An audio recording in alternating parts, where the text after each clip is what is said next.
Welcome to another edition of Get Woke with Danielle Moodie. All right, friends, let's jump into it. First of all, I have to tell you, while I am still on my high of Democratic enthusiasm, of the crowds that we are seeing at Harris Walz rallies, and I'm trying to keep my peace. I'm trying to stay in a good place. But mainstream corporate media is really testing me. They are testing me these days.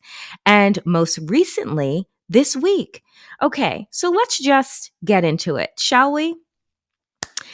Everyone remembers 2016 and what mainstream corporate media did when Donald Trump came onto the political scene. They gave him all of the free coverage. The man didn't have to pay for not one goddamn ad. Do you know why? Because anytime that he spoke anywhere at any moment, whether it was in front of one of his hotels or whether it was at Mar-a-Lago or wherever it was that he wanted to bring attention to, the cameras came a-running.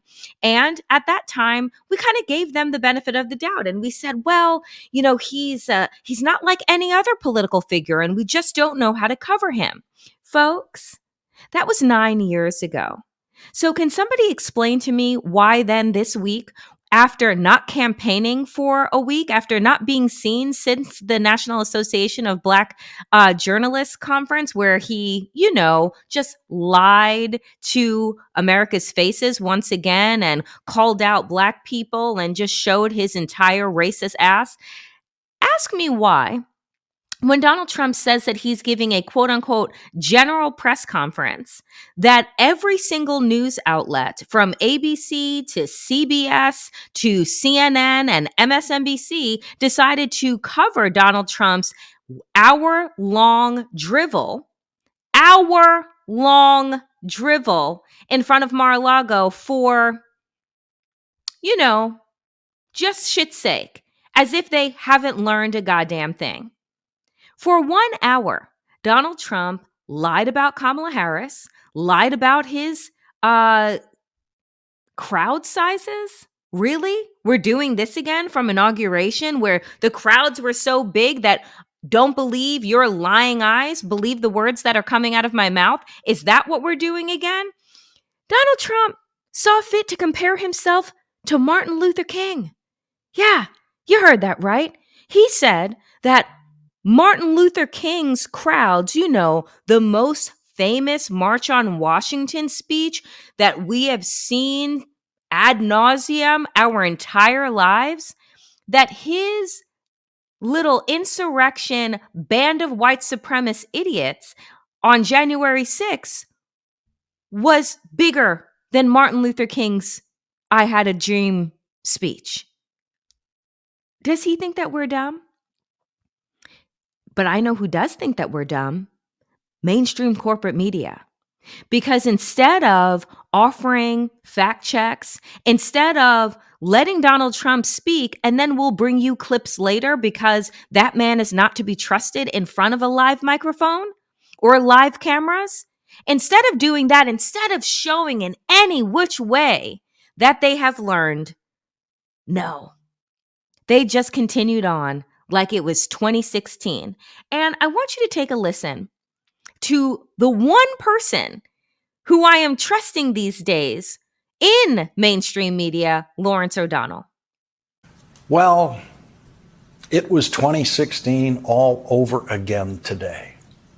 Donald Trump spoke at his home in Florida for over an hour, and all of the cable news networks, including this one, carried it live, just like they all did repeatedly in 2016. It would be hard to find a sentence in what Donald Trump said today that did not include at least one lie. Some of the networks tried to play catch up with fact-checking after Donald Trump finished speaking, but that, of course, is way too late and utterly useless. No network even attempted to fact-check every lie Donald Trump told. Every network has the capacity, especially with these wide screens we now have at home, to run a live scroll at the side of the screen, fact-checking many of Donald Trump's lies. Not all of them, that would be impossible, but many of them as he speaks. For example, when Donald Trump said, quote, Kamala Harris is not smart enough to do a news conference, the networks could have simply put on the side of the screen, Kamala Harris is a graduate of Howard University and University of California Hastings College of Law. Of course, Donald Trump proved once again today that he is not smart enough to do a news conference by saying something that was provably false in every response he gave to every single question. You see, Lawrence gets it. And he has enough gall to call out his own network and say, we have these big screens here where on one side you can have Donald Trump and on the other side you can have all of the facts. You want to say that Kamala Harris is stupid, that she's not smart, then you put up the receipts. That's what Lawrence O'Donnell is asking for, and that's what we, the American people, should be demanding from mainstream corporate media. But this is what I'm telling folks to do these days. Tune it out and tune in to your communities. Tune in to independent media like Mary Trump Media, where you are watching this right now. Tune in to folks that are not getting paid to sit silent, that are not getting paid to just, act as if there are two sides to every goddamn story. If there is nothing else that we have learned over the last 9 years, it is that Donald Trump is a liar. He is a liar. He is a white supremacist. He is a misogynist. He is an adjudicated rapist. He is a grifter. He is a fraudster. So tell me again why the media, when they had the opportunity to ask questions yesterday, some of the questions were, oh, well, what are you going to talk about with Elon Musk? Or when he was asked an actual hard question on mifepristone, he just rambled on and never answered it. But then why did I hear on social media that some of these reporters said, yeah, well, at least Donald Trump gives access and holds press conferences, unlike Vice President Kamala Harris? I'm sorry, what? Because you just told on yourself. Because what you want is access, not the truth. You want to be in what you deem to be the cool kids club. So you're not going to ask Donald Trump any kind of questions in the way that the barrage of questioning went to Joe Biden about his age, about Netanyahu, about anything. Are they afraid of Donald Trump? Are they afraid of the Trump campaign banning them from opportunities to have Donald Trump lie to them in the future? Now, I'm not advocating that reporters be combative with Donald Trump or anyone. I don't see the need for that. I really don't, even with Donald Trump. But how can you be so tame and timid in the presence of Donald Trump when you do this?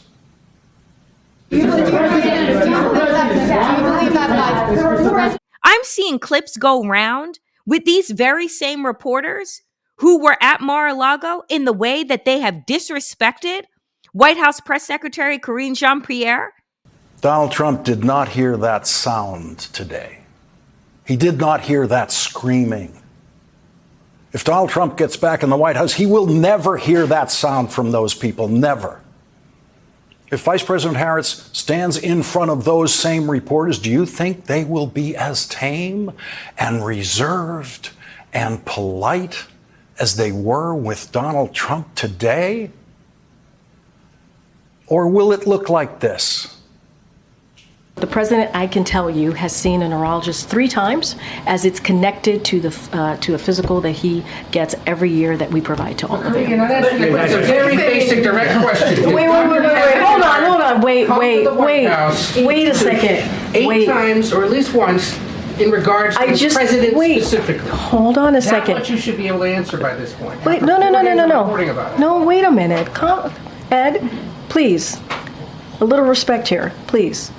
Badgering her with questions about the Parkinson's doctor, which, by the way, was just a lie that was made up by Republicans, but nobody bothered to apologize after the fact.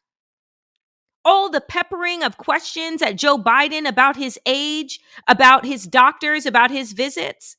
Nothing to that extent. There are no even follow-up questions that were asked of Donald Trump in his hour-long diatribe of bullshit. And so what we know, friends, is that there is no quote unquote liberal media. The media is run by a bunch of MAGA in sheep's clothing. They want to pretend that there are two sides to every story. Well, there are not two sides to racism. There's not two sides to misogyny. There isn't two sides to transphobia and homophobia. And then folks like Jake Tapper at CNN. Let me just take a moment, because I took one earlier this week when I went on TikTok and I did a video. Folks, Jake Tapper thinks that Governor Walz's joke about JD Vance getting off of the couch is gross and a horrible smear, and he's revolted, and he's asking questions about what happened to our slogan of when they go low, we go high. I wish that you showed that same fucking energy at Republicans and their racism, their misogyny, their anti-immigrant sentiments. I wish that you showed some type of outrage at the transphobia and the homophobia. But when it comes to that, oh, it's racially tinged, or you can't tell people what's in their heart, or you don't really know what the Republicans mean. So let's platform them on CNN and give them an opportunity to spread their white nationalism and their fucking lies. But this is what you want to show your gross disgust with, is a couch joke? Jake Tapper, I'm disgusted by you. Miss me with the bullshit. Okay? Thanks. And I did a video about how I am just outdone with people like Jake Tapper, who decided, right, to conjure their faux outrage over Governor Walz's couch joke, right, that he did at the rally in Philadelphia. He makes a little joke and says, well, you know, I look forward to debating JD Vance if he'll get off the couch, right? And show up. Ha ha ha. All of a sudden, Jake Tapper is clutching his invisible pearls, and he is disgusted and revolted by such an obscene joke. Oh, really, Jake Tapper? Where was your outrage when you're inviting white supremacists and transphobes onto CNN to hear their side of the story? Because you never want to call out their racism. It's racially tinged, right? You never want to say that, oh, well, this is transphobic and unbecoming of a president or a political party. No. You want to platform Republicans and give them more opportunity and more space to spread their lies and their violent rhetoric. I am just tired, frankly, of all of it. And what I want people to remember as we are making this march to November is that you do not need to tune in. As a matter of fact, I recommend that you tune these motherfuckers out, unless, of course, you want the same result as we got in 2016. Because the media, they are complicit, right? They are accomplices to fascism. They want it. They want the access. They want the elbow rubbing. They want Donald Trump to like them. So they could give a damn whether or not they're selling us every single day down the river to authoritarianism. And by the way, yesterday, right, Vice President Kamala Harris, oh, she was giving a speech as well. She was at the United Auto Workers Union, you know, the largest auto workers union that endorsed her and Governor Walz. And she gave a fiery speech. I want you to take a listen. And then the outcome will be fair. And isn't that what we're talking about in this here election? Yes. We're saying we just want fairness. We want dignity for all people. We want to recognize the right all people have to freedom and liberty to make choices, especially those that are about heart and home, and not have their government telling them what to do. Our campaign is about saying we trust the people. We see the people. We know the people. You know, one of the things I love about our country? We are a nation of people who believe in those ideals that were foundational to what made us so special as a nation. We believe in those ideals. And the sisters and brothers of labor have always fought for those ideals. always fought for those ideals. And we know we are a work in progress. We haven't yet quite reached all of those ideals, but we will die trying because we love our country and we believe in who we are. And that's what our campaign is about. We love our country. We believe in our country. We believe in each other. We believe in the collective. We're not falling for these folks who are trying to divide us, trying to separate us, trying to pull us apart. That's not where the strength lies. And there is that.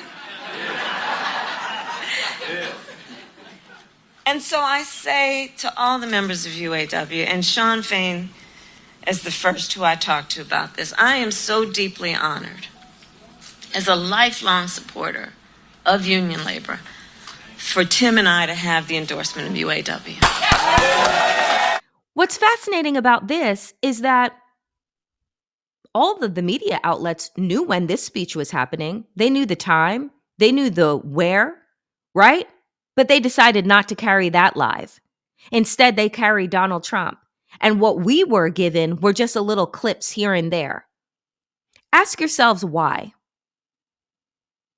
And so here's where I will leave it today, dear friends. Mainstream media, not your friend. They are not your friends. They are not here to inform.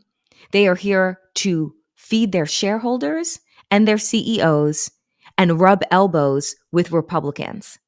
So do what you need to do to keep up your enthusiasm, keep organizing, keep the Zoom calls going, keep donating, right?